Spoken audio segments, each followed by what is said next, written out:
নমস্কার বন্ধুরা, রুচির কিচেনে সবাইকে স্বাগত জানাই। আজ ফুলকপি আর ডিম দিয়ে দারুণ টেস্টি একদম ইউনিক একটি রেসিপি নিয়ে এসেছি। চলুন রেসিপিটা দেখে নিয়ে যাক, আশা করি ভালো লাগবে। প্রথমেই দেখুন, এখানে আমি ছোট সাইজের একটা ফুলকপি নিয়েছি। ফুলকপিটাকে আমি এইভাবে 2-3 মিনিট একটু ভাপিয়ে নেব গরম জলে।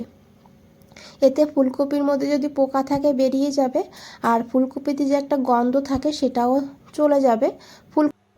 অনেকের ফুলকপি খেলে গ্যাসের সমস্যা হয়, সেই সমস্যাটা কিন্তু হবে না। তো দেখুন, ফুলকপিটাকে আমি গরম জল থেকে তুলে নিয়ে তারপরে হালকা ঠান্ডা করে নিয়েছি। এখন এই ফুলকপিটাকে এইভাবে ছোট ছোট টুকরো করে কেটে নিতে হবে। তো দেখুন বন্ধুরা, আমি কিভাবে ফুলকপিটাকে কেটে নিয়েছি, একদম ছোট ছোট করে কেটে নিয়েছি ফুলকপিটাকে।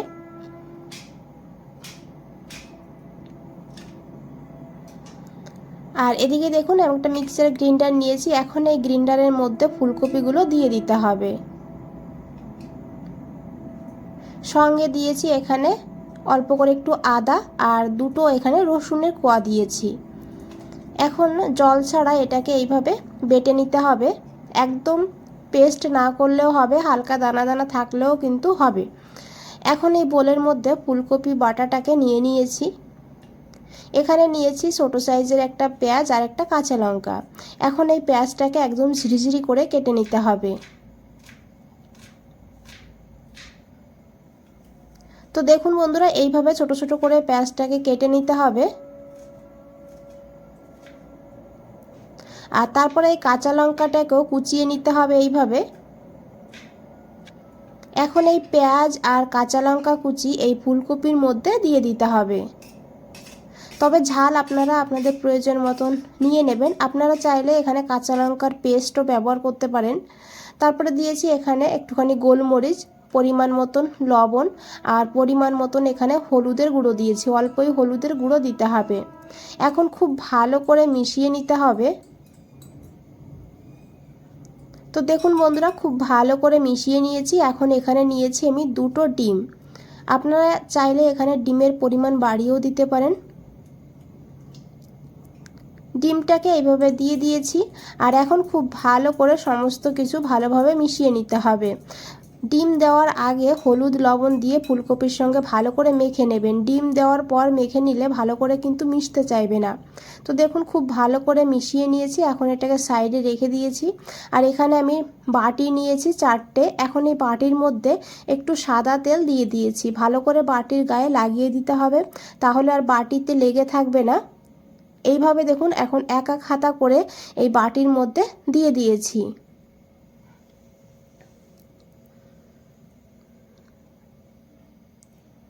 আর এদিকে দেখুন বন্ধুরা, আমি একটা কড়াইতে একটু জল দিয়ে দিয়েছি। জলটা গরম হতে শুরু করে দিয়েছে। এখন এই বাটিগুলো এই জলের মধ্যে বসিয়ে দিয়েছি। তবে খেয়াল রাখবেন, জল যেন বেশি না হয়ে যায়। বাটির মধ্যে ঢুকে গেলে তখন কিন্তু এগুলো ভেঙে যাবে। আর এখন ঢাকা দিয়ে প্রায় 7 থেকে 8 মিনিট মিডিয়াম ফ্লেমে রান্না করব। এদিকে দেখুন, আমি মশলা করার জন্য নিয়েছি ছোট সাইজের 3টে পেঁয়াজ। দুটো পেঁয়াজকে এইভাবে বড় বড় করে কেটে নেব। আর একটা পেঁয়াজকে একদম ঝিরিঝিরি করে কেটে নিতে হবে। তার সঙ্গে নিয়েছি 1 ইঞ্চি আদা আর নিয়েছি এখানে 6-7 কোয়া রসুন। আমি এখানে ছোট রসুন ব্যবহার করেছি, তাই একটু বেশি নিয়েছি। বড় রসুন হলে 6-7 কোয়া নিলেই হবে। দুটো ছোট সাইজের টমেটো নিয়েছি। আর যে ছোট করে কেটেছিলাম পেঁয়াজটাকে সরিয়ে রেখেছি। বাকি মশলাগুলো একটা মিক্সার গ্রাইন্ডারে দিয়ে সঙ্গে কাঁচা লঙ্কা দিয়ে পেস্ট করে নিয়েছি। ঝালের পরিমাণ আপনারা আপনাদের প্রয়োজন মতন নিয়ে নেবেন। আর এদিকে দেখুন, প্রায় 8 মিনিট হয়ে গিয়েছে। ঢাকনাটা সরিয়ে নিয়েছি। একটা টুথপিক না হলে একটা চাকু দিয়ে দেখে নেবেন। যদি পরিষ্কার বের হয় তাহলে এগুলোকে তুলে নিতে হবে। যদি কাঁচা থেকে যায় আরও 2 মিনিট জাল করে নিতে হবে।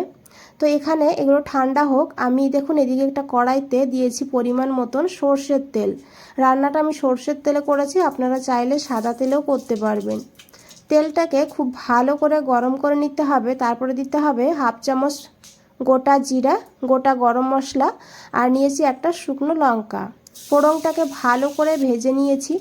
তারপরে দিয়েছি এখানে কেটে রাখা পেঁয়াজ। যে পেঁয়াজটা ছোট ছোট করে কেটে রেখেছিলাম সেই পেঁয়াজটাই দিয়ে দিয়েছি। এখন পেঁয়াজটাকে গোল্ডেন ব্রাউন করে ভেজে নিতে হবে। তো দেখুন বন্ধুরা, এখানে পেঁয়াজ ভাজা হয়ে গিয়েছে। আর এখন এখানে দিয়ে দিতে হবে বেটে রাখা সেই মশলা।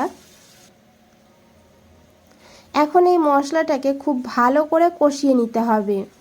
পেঁয়াজ রসুন বা আদার কাঁচা গন্ধ যদি থেকে যায় খেতে কিন্তু একদম ভালো হবে না। সেই কারণে একটু সময় নিয়ে মশলাটাকে ভালো করে কষিয়ে নিতে হবে।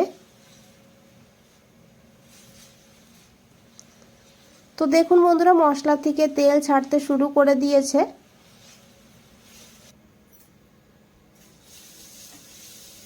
এইভাবে ভালো করে মশলাটাকে কষিয়ে নিতে হবে। তারপরে এখানে দিয়ে দিতে হবে পরিমাণ মতন লবণ, 1/4 চামচ হলুদের গুঁড়ো, আর তার সঙ্গে দিয়েছি এখানে 1/2 চামচ ধনিয়ার গুঁড়ো, 1/2 চামচ জিরের গুঁড়ো, 1/2 চামচ দিয়েছি কাশ্মীরি লঙ্কার গুঁড়ো। এতে কালারটা ভালো হবে, ঝাল হবে না। আপনারা চাইলে ঝাল লঙ্কার গুঁড়ো এখানে দিতে পারেন। একটু দিয়েছি জল দিয়ে খুব ভালো করে মিশিয়ে নিতে হবে।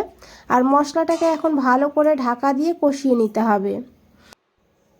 এদিকে দেখুন বন্ধুরা, এগুলো ঠান্ডা হয়ে গিয়েছে। এখন এগুলোকে তুলে নিতে হবে একটা চাকু দিয়ে। প্রথমে এই সাইডটা ছাড়িয়ে নিতে হবে, তারপরে এইভাবে হাতের মধ্যে রেখে ট্যাপ করে নিলেই কিন্তু বেরিয়ে যাবে। এগুলো ভীষণই নরম হয় আর খেতে দারুণ টেস্টি হয়। তো দেখুন কতটা লোভনীয় লাগছে। এইভাবে সবগুলো আমি তুলে নিয়েছি।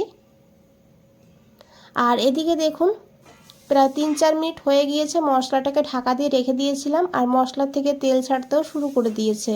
আমি আগেও বলেছি এই মশলাটা যত ভালো করে কষাবেন এই রান্নার স্বাদটা ততই ভালো হবে। এখন এখানে অল্প করে একটু চিনি দিয়েছি, টেস্টটা সুন্দরভাবে ব্যালেন্স হবে। তবে আপনারা দিতে না চাইলে না দিয়েও রান্নাটা করতে পারেন। এখন দেখুন এখানে আমি দিয়ে দিয়েছি যে ফুলকপি আর ডিমের ভাপাটা বানিয়েছিলাম। বাটির নিচে যেটুকু লেগেছিল সবগুলো বাটির থেকে তুলে আমি চামচ দিয়ে তুলে নিয়েছি। সেইটুকুই এখানে আমি দিয়ে দিয়েছি। এটা দিলে গ্রেভিটা ঘন হবে আর টেস্টটাও খুবই ভালো হবে। তো বাটিতে যদি লেগে থাকে এইভাবে অল্প অল্প সবগুলো তুলে নেবেন, তুলে তারপরে এটাকে দিয়ে দেবেন।